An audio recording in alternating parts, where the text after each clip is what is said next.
Mouse Scouts, Episode 10.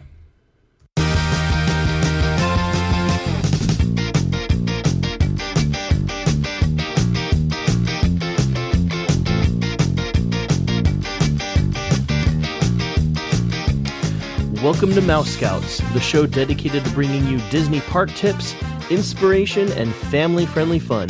My name is Chris. I'm Megan. And in this episode, we are talking about planning for your kids.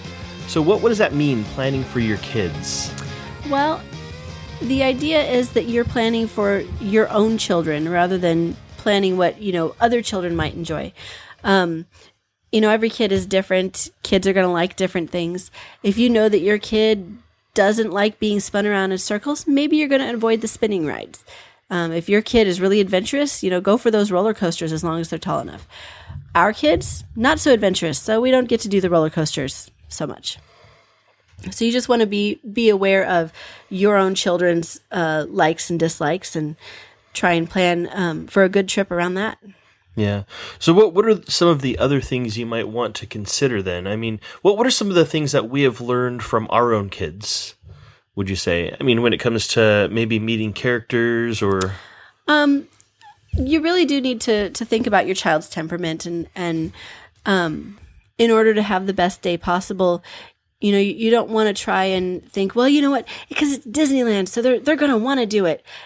The truth is, if they aren't going to want to do it on their normal day at home, they're not going to want to do it at Disneyland when they're being overstimulated with all the sights, sounds, and smells. They're going to be more likely to even hold back more. Our first two kids, when it came to meeting characters from, day one, they were just all about it. They were excited to meet them, didn't ever cry at them or anything. The third one surprised us when, even though he'd been meeting characters all around, he suddenly started crying at them around the time he turned one. Mm-hmm. And then we had to, hold back. The older two still wanted to see the characters, but with the little one, we had to hold back until he's been ready. More recently, he's about almost 20 months now, and he is just now coming to the point where he will walk up to them and try to, explore them. He's interested in them now, although he still gets a little shy or a little scared sometimes. Yeah, you brought up a good point in that, when we're at home, we're in our comfort zones and stuff, but when you go to Disneyland, there's sights and sounds everywhere, and there's stimulation coming from every direction, sights, sounds, smells, and, Disney is, if there's one thing they're really good at doing, that's creating magic, and this means that they are now in a place where anything can happen. And so it only makes sense that, a kid would be a little more reserved and, a little more aware of what's going on and possibly a little more cautious as to what they want to experience or not. Of course, some kids will be completely the opposite. They will throw caution to the wind and they will just be out there running around crazy. And, yep. Either way, you should usually have an idea of what your kid's going to be like and be able to plan around that. You want to have some reasonable expectations for what your day is going to be like. Yeah, and have some flexibility as well. Mm-hmm. Sure, make plans and stuff, but also, don't have them so set in stone where you can't pivot and, take a different direction depending on how things are. And also keep in mind, I guess, kind of your own children's time schedules and stuff too, because as the day wears on, you're out there in the sun, people are going to get tired anyway, just being in the sun, and kids are going to get tired a lot more faster. And when kids get tired, meltdowns. Yes. So, keep that in mind, and also be prepared to, just keeping that in mind and knowing what the reason is for behavioral outbursts and stuff like that will also, enable you to show a little more grace for your kids and, even other parents' kids as well. Yeah, absolutely. So, because there will be, especially once you hit about 4:00 in the afternoon, there will be kids screaming pretty much everywhere you look because they have just reached the end of their rope. They are tired. They are hot. It's been a day of so much stimulation for them that they can't handle it anymore and they fall apart. Mm-hmm. And when that, you see that your own kid is heading towards that point, have a plan. Think, okay, do we need to maybe sit down? Do we maybe need to find a quiet area where they can just sort of wander around and look look at, what's around them. Do we maybe need to get a snack?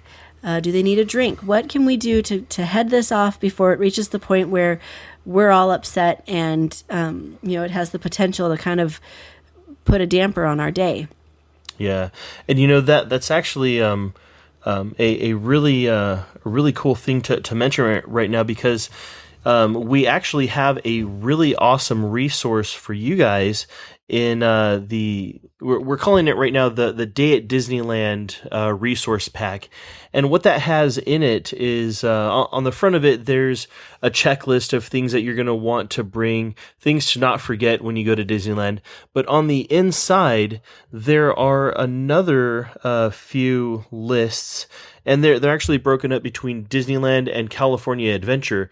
There is a list of good bathrooms to visit with the kids, and just depending on the accoutrements and like the which ones fit the strollers, which ones are not going to have, Of course, I'm sure in the men's restrooms there's very little lines, but in women's restrooms, some restrooms always have a line of 10 women or more. Mm-hmm. And especially at Disneyland, some of the bathrooms, because they're older, they weren't made for strollers to come in, whereas most of them at California Adventure will handle a stroller. Yeah. But the other things it has is a best places to rest for kids. And that fits right in with what we're talking about. And, it may be that maybe you need to go off to the side somewhere and just spend a few minutes, so that your kids can be someplace where it's quiet and, there's less going on. And so you guys can collect your thoughts and I guess collect your your emotions yourself. So, and that's something that you can get free at gomousescouts.com, and you'll be able to see it there on the right hand of the website. So just wanted to bring that up real quick as well. I think we've covered everything for that. Did you have anything else you wanted to? Just with as far as schedules go, keep in mind your kids' schedule. If they usually have their snack at 10, they're still going to want their snack at 10. And if you skip the snack at 10, they're not going to remember, hey, you know what? I wanted a snack. They're going to start getting cranky because they're hungry, but they don't really know how to say that. I know for ours, the nap times usually don't happen at the regular nap time. Our littlest is the only one still taking naps right now. And at home, he usually takes them around noon. At Disneyland, he can go as long as 4 or 5 o'clock before he finally conks out. And then it's usually for a lot shorter than a regular nap would have been. But just keep that in mind, too, that when you hit the afternoon, they're going to be getting tired. And if your kid sleeps in the stroller, awesome. Refer to our list of quiet places and find a spot where you can just sit and relax while they have themselves a little nap and rest up. And if your kid doesn't sleep in the stroller and you just kind of need to keep going until they crash, then, take that. Yep. That's our kid, so. Exactly. And, sometimes it's just fun to sit and people watch while you're hanging out with your kid as they, get a few winks for a couple minutes. So, yep. All right. Well, that wraps up this episode. As usual, we would love to answer your questions on the show, so if you have anything that you'd like us to tackle, feel free to email us, fun@gomousescouts.com. You can also find us on Twitter and Facebook and Instagram, where they're at Mouse Scouts. You'll be able to find us everywhere using that handle. And, we're at Disneyland a lot of the time as well. We'd love to see you guys. And be sure to visit our website and pick up that handy-dandy free Day at Disneyland resource pack. So go check that out. It's at gomousescouts.com. And we will see you on the next episode. Take care.